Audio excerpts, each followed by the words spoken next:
दक्ष की तपस्या और देवी शिव का उन्हें वरदान। नारद जी ने पूछा, पूज्य पिताजी, दृढ़ता पूर्वक उत्तम व्रत का पालन करने वाले दक्ष ने तपस्या करके देवी से कौन सा वर प्राप्त किया था? वे देवी किस प्रकार दक्ष की कन्या हुई? ब्रह्मा जी ने कहा, नारद तुम धन्य हो। इन सभी मुनियों के साथ भक्ति पूर्वक इस प्रसंग को सुनो। मेरी आज्ञा पाकर उत्तम बुद्धि वाले महाप्रजापति दक्ष ने क्षीर सागर के उत्तर तट पर स्थित हो देवी जगदम्बिका को पुत्री के रूप में प्राप्त करने की इच्छा तथा उनके प्रत्यक्ष दर्शन की कामना लिए उन्हें हृदय मंदिर में विराजमान करके तपस्या प्रारंभ की। दक्ष ने मन को संयम में रखकर दृढ़ता पूर्वक कठोर व्रत का पालन करते हुए सोच संतोष आदि नियमों से युक्त हो 3000 दिव्य वर्षों तक तप किया। वे कभी जल पीकर रहते, कभी हवा पीते और कभी सर्वथा उपवास करते थे। भोजन के नाम पर कभी सूखे पत्ते चबा लेते थे। मुनीश्वर नारद तदंतर यम नियमादि से युक्त हो जगदम्बिका पूजा में लगे हुए दक्ष को देवी शिवा ने प्रत्यक्ष दर्शन दिया। जगन्मयी जगदम्बा का प्रत्यक्ष दर्शन पाकर प्रजापति दक्ष ने अपने आप को कृतकृत्य माना। वे कालिका देवी सिंह पर आरूढ़ थी। उनकी अंग कांति श्याम थी, मुख बड़ा ही मनोहर था। वे 4 भुजाओं से युक्ति थी और हाथों में वरद अभय नील कमल और खड़ग धारण किए हुए थी। उनकी मूर्ति बड़ी मनोहरिणी थी। नेत्र कुछ लाल थे। खुले हुए केस बड़े सुंदर दिखाई देते थे। उत्तम प्रभा से प्रकाशित होने वाली उन जगदम्बा को भली भांति प्रणाम करके दक्ष विचित्र वचनावलियों द्वारा उनकी स्तुति करने लगे। दक्ष ने कहा, जगदम्ब महामय जगदीशे महेश्वरी, आपको नमस्कार है।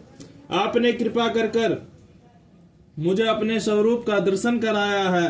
भगवती आद्य मुझ पर प्रसन्न होइए। शिव रूपिणी प्रसन्न होइए। भक्त वरदायिनी प्रसन्न होइए।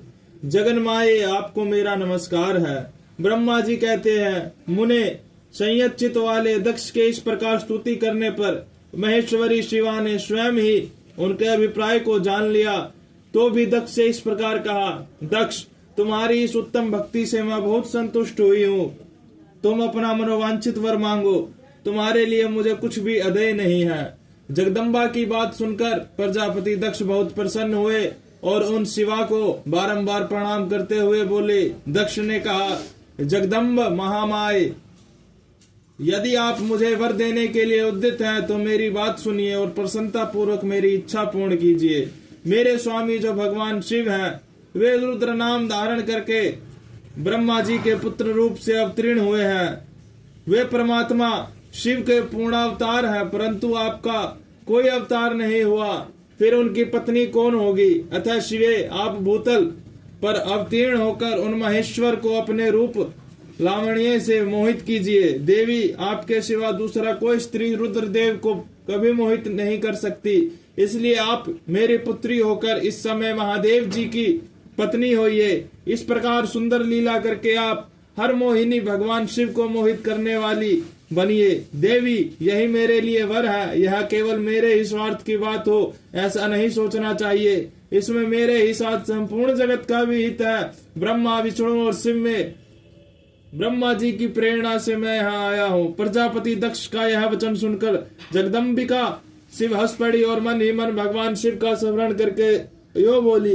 देवी ने कहा, तात प्रजापति दक्ष, मेरी उत्तम बात सुनो। मैं सत्य कहती हूँ। तुम्हारी भक्ति से अत्यंत प्रसन्न हो तुम्हें संपूर्ण मनोवांछित वस्तु देने के लिए उद्यत हूँ। दक्ष, यद्यपि मैं महेश्वरी हूँ तथापि तुम्हारी भक्ति के अधीन हो। तुम्हारी पत्नी के गर्भ से तुम्हारी पुत्री के रूप में अवतीर्ण होंगी, इसमें संशय नहीं। अनज, मैं अत्यंत दुस्सह तपस्या करके ऐसा प्रयत्न करूंगी जिससे महादेव जी का वर पाकर उसकी पत्नी हो जाऊं। इसके सिवा और किसी उपाय से कार्य सिद्ध नहीं हो सकता, क्योंकि वे भगवान सदाशिव सर्वथा निर्विकार हैं। ब्रह्मा और विष्णु भी सेव्य हैं तथा नित्य परिपूर्ण रूप ही है। मैं सदा उनकी दासी और प्रिया हूँ। प्रत्येक जन्म में वे नाना रूपधारी शंभु ही मेरे स्वामी होते हैं। भगवान सदाशिव अपने दिए हुए वर के प्रभाव से ब्रह्मा जी की वृत्ति से रुद्र रूप में अवतीर्ण हुए हैं। मैं भी उनके वर से उनकी आज्ञा के अनुसार यहाँ अवतार लूंगी। तात, अब तुम अपने घर को जाओ। इस कार्य में जो मेरी दूती अथवा सहायिका होगी उसे मैंने जान लिया है। अब शीघ्र ही मैं तुम्हारी पुत्री होकर महादेव जी की पत्नी बनूंगी। दक्ष से यह उत्तम वचन कहकर मन ही मन शिव की आज्ञा प्राप्त करके देवी शिवा ने शिव के चरणार विंदों का चिंतन करते हुए फिर कहा, प्रजापते, परंतु मेरा एक प्राण है, उसे तुम्हें सदा मन में रखना चाहिए। मैं उस प्राण को सुना देती हूँ, तुम उसे सत्य समझो, मिथ्या न मानो। यदि कभी मेरे प्रति तुम्हारा आदर घट जाएगा तब उसी समय मैं अपने शरीर को त्याग दूंगी, अपने स्वरूप में लीन हो जाऊंगी अथवा दूसरा शरीर धारण कर लूंगी। मेरा यह कथन सत्य है। प्रजापते, प्रत्येक सर्ग या कल्प के लिए तुम्हें यह वर दे दिया गया है। मैं तुम्हारी पुत्री होकर भगवान शिव की पत्नी होंगी। मुख्य प्रजापति दक्ष ऐसा कहकर महेश्वरी शिवा उनके देखते देखते वहीं अंतर ध्यान हो गए। दुर्गा जी के अंतर ध्यान होने पर दक्ष भी अपने आश्रम को लौट गए और यह सोचकर प्रसन्न रहने लगे, देवी शिवा मेरी पुत्री होने वाली है।